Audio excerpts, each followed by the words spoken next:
Now, a cartoon on Facebook has stimulated today's show. It showed people at a chemist given a couple of choices.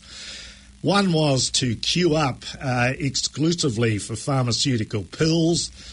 The other was to queue up for lifestyle choices. And not surprisingly, the cartoon showed everybody queued up at the booth offering the medication. Probably that seemed to be the magic pill queue, and you don't have to put too much effort in just taking the pills. But our guest today, Richard Stevens, is adamant that the cartoon reflects old school thinking, and I certainly agree with him. Richard, who is studying a Master's in Health Sciences at Massey University, majoring in psychology, is a champion for a combination of both medications and lifestyle choices. I'll let Richard tell listeners about his diagnoses, but it's fair to say they are challenging. Yet Richard believes strongly in his lifestyle choices to stay well. Well, here's Richard to tell us how he manages his mental health. Welcome, Richard, to take it from us. Yeah, it can be. I'm mid-30s now. I decided to go back because I firmly believe in a lot of the experience I've had has highlighted some of the gaps in the system around accessing mental health, and this just allowed me some more tools and some backing to be able to challenge some of those gaps that can be found. Yeah, what would you describe as some of those gaps in the mental health system? One of the biggest ones is access, being able to get into systems around being able to be supported before you have your relapse or become unwell. So having systems at the top of the cliff and putting a fence in place as opposed to having systems at the bottom when you fall apart, and that's where some of these lifestyle options can come in, and medications can also come into that as well. So I guess by having a fence at the top of the cliff or the ambulance at the top of the cliff, it gives us an opportunity to stay in the community rather than ending up in some sort of crisis or respite option. Totally. Some of the work I've done has been around peer support with people who were acute and were looking at heading to potentially respite or ending up on a psychiatric ward. And we worked on things like recovery planning, mindfulness, yoga, exercise, and quite a lot of the time we were able to keep people in the community with a short burst of support instead of having them end up in a respite facility or the ward, which can be very expensive if we're looking at a cost side of things, but in terms of their own mental well-being, sometimes going into a respite facility can be traumatic, and especially going into psychiatric wards. I know the nurses and the staff there try to do their best, but they're not conducive to a good recovery. So in your own experience, have you had to sort of call on crisis mental health services to help you in the past? Several times I have myself. I live with bipolar, chronic anxiety and post-traumatic stress disorder from various things in my life, and have been in and out of psychiatric care. Unfortunately, I have experienced seclusion and high-level psychiatric care myself. And that experience, how would you describe that experience, particularly being put into seclusion? Varying. Sometimes I've been lucky and had a supportive psychiatrist and people around me. At times I also have experienced not being listened to, not being believed. I tried to get help at one stage because I was aware I was becoming unwell, and I was, quote unquote, not unwell enough to receive support. And that's where I ended up in seclusion myself. And honestly, it is not something I would wish upon anyone, is experiencing seclusion. I mean, would you feel happy about detailing that? Because we did refer to seclusion when we did an analysis the other day of the Director of Mental Health and Addictions annual report, where seclusion, unfortunately, is still, a high priority issue in the treatment of mental health and addiction. What sort of warning did you have that you were going to be put into seclusion or solitary confinement? I had no warning whatsoever. It was basically I became so unwell and they just put me straight in there following a major relapse. And I spent at one period about 6 weeks in there. No, and this was 23 hours a day locked down by myself. Well, what, for 6 weeks? Yeah. So how did you justify that in your own mind? Were you? I mean, they justify it, don't they, by saying that the patient is either unsafe to themselves, a risk to themselves, or a risk to other patients and staff. I mean, did you feel that you were as serious as that?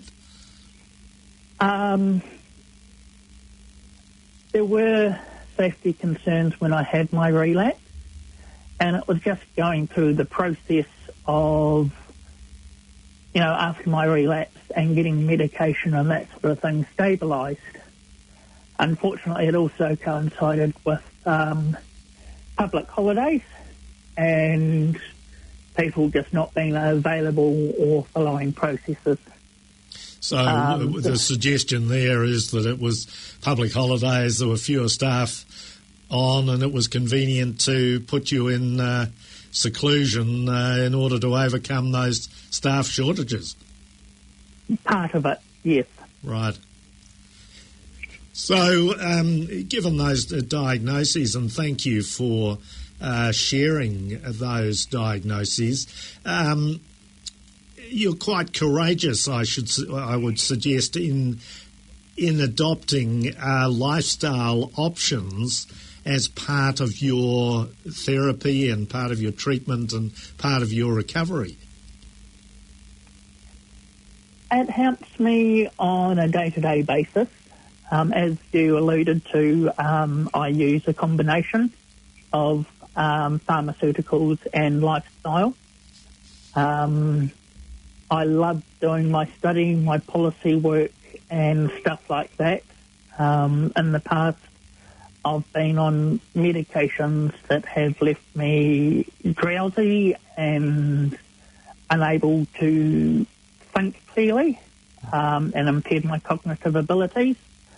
What I have now is a range of medications that give me a stable base to be able to do other activities like my study, work, mountain biking, tramping, cross-stitch, and it just gives me a bit of a whole more holistic and rounded output.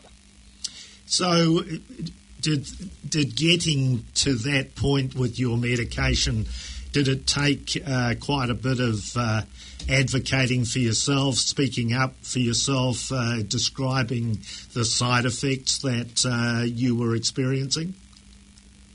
Very much so. I've been lucky more recently, having had a couple of supportive psychiatrists, also having a couple of really good primary GPs along the way who have been open to hearing my point of view and taken the idea that, hey, I know what's going on a little bit more than they do, and actually being willing to listen when I've said, hey, this medication is doing this to me. Is there another option we can look at? So that's a hugely positive statement, really, isn't it, that you've experienced psychiatrists and primary GPs who are primary health professionals who have been prepared to listen. And in listening, what's the result been, Richard? I've been able to be more open with them and feel like I can actually talk to them about some of this stuff. Whereas if you've got a psychiatrist who is more old school, say the 1980s, 1990s medical model, which is just here's the pills, I'm the psychiatrist, you're the patient, you go away kind of thing, you don't have that relationship. I went to see my GP literally last week just for a repeat of my script and a checkup. And the first thing he asked me about was not actually my mental health. He asked what bike rides I'd been out on recently. He knows I do a lot of cycling. Well, that's fabulous, isn't it? You're with Take It From Us on 104.6 Planet FM. Yeah, well, we're talking today to Richard Stevens about the whole issue of medication versus lifestyle choices, and I have said that Richard pursues a combination of both, but we were going to ask him about those lifestyle changes, but I think we'll just step back one step and ask when Richard began working in mental health. Goes back to my early days in university in 2005. I was doing political science and history at Canterbury University and got involved in party politics. And at the same time, the psychiatric youth facility in Hanmer was being closed. It was the last facility for child and youth. We had a lot of concerns about that, so I was involved in advocating on trying to keep some aspects of it open and ensuring that there were other supports available for youth in the community as well. Later on, I have sat on health and health policy committees. I've done some policy work in health and disability, and I've also later on gone to do peer support and peer advocacy with two organisations in Wellington supporting people in the community. I'm a huge advocate of peer support, and it was positive to see in the mental health inquiry that was released earlier this year that they are calling on more funding and more peer support. Because having someone walk alongside you who has some understanding of what it's like to live with mental distress just makes you feel slightly less alone. It would have been in my 20s. I was diagnosed when I was 13. Back then, it was still very medical model, so it was very much take the medication and come back if it's not working and we'll try something else. While I was at uni, I got involved in a support group, and they had support group meeting every couple of weeks and social activities. And at that stage, there was a slow movement towards lifestyle aspects as well. So looking at what they call a psychosocial model of health, looking at social factors of illness as well. You're with Take It From Us on 104.6 Planet FM. And I'm host Sheldon Brown with technician Declan Curran, who's choosing the music today. And we're talking today to Richard Stevens, who is a mental health advocate, worker and peer support. Is currently studying a Master's in Health Sciences at Massey University, majoring in psychology. Well, he's a champion of relying on medication as well as lifestyle options. Which of those two, Richard, do you think are most important for your own personal well-being? It's very hard to make a choice between the two. The way I always explain it is that the pharmaceutical medications provide me a stable base, so, make my depression manageable and assist with my anxiety. And by having that stable base, it means I can go out socially, I can go for a ride and that sort of thing. And I do notice if I haven't been out and done exercise or gone for a ride for a few days, that my anxiety symptoms do actually increase a bit. So I think they're actually both quite closely linked to each other. So it's a really important sort of complement or complementary strategy, really, therapy. Very much so, very much so. And that's, for me, that's how I find it useful. But I do acknowledge that others, they may be able to differentiate that quite different.